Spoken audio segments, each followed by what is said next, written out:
Hello? Hi, Mom. You want to know how to do what? Hi, Mom.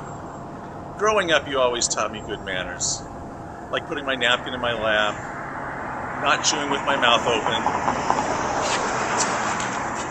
opening doors for ladies.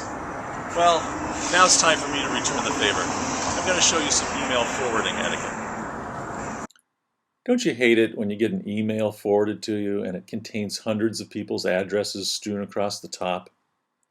Look at this one. I have to scroll down over 2 screens before I even get to the content.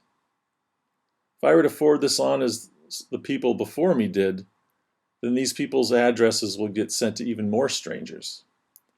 So I'm going to show you how to quickly and easily do the right thing and set a good example. I'm going to use Gmail, but the steps are basically the same regardless of what email program you use. So let's say you read this and you decide you want to forward it on. So down here at the bottom, you'll click on the forward link.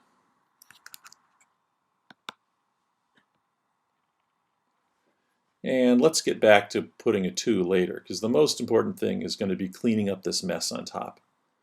So I'm going to click on the second line. That'll leave a line up here for me to write an intro later. And now I'm going to scroll down to where the actual content starts. I'm using 2 fingers on the trackpad, but you could use the scroll bar over here, or if you have a mouse with a scroll wheel, you could use that too. So I go down, I find where the actual content starts, and while holding down the Shift key, I'm going to click the mouse button. You can see everything up here got highlighted, because what holding down Shift told the Mac is to select everything from where I first clicked to where I clicked the second time. So now I'm going to hit the delete key, and poof, that's all gone. See, I cleared out all those email addresses.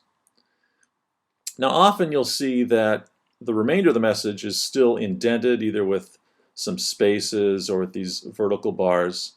You could send it on like this and that'd be perfectly fine. But if you want some serious style points, I'll show you how to clear that up too. The first thing to do is to select all of it. I'll use the select all command for that. You can always find it up here in the edit menu. There's select all. And as usual, you can see over to the right, it tells you what keyboard shortcut you can use. So you can use a Command A. So I'm going to select the whole thing. And now this button here, which even if you didn't know what it was, you could hover over it and it'll tell you indent less. That's the indent less button. I'm going to click that. And I'm just going to keep clicking it until I don't see anything change anymore. Sometimes it takes a few clicks to fix that up. And you'll see that it's still left a blue line here, but that's okay, at least it got rid of some of the space. If this email didn't have any images and any formatting that you cared about, another option would be switching to plain text, which you can do by clicking on this link right here. It will confirm that you want to do that. And then it's really simple and nice and clean.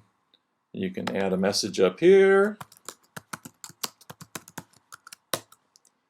Maybe clean up the subject line a little bit, getting rid of all these FWDs. And then add your recipients. Another tip is instead of putting your recipients in the to, add them as a BCC, which stands for blind carbon copy. This means that they won't be able to see who else you sent the message to. I'll just put one in here, but this could be a long list, and none of them will see anyone else's email address on there. Now that you're done, finally hit send. The recipients will be really impressed with how clean your email is, and all the people whose email addresses you deleted will be grateful that you didn't continue the poor manners of passing their email addresses on to strangers.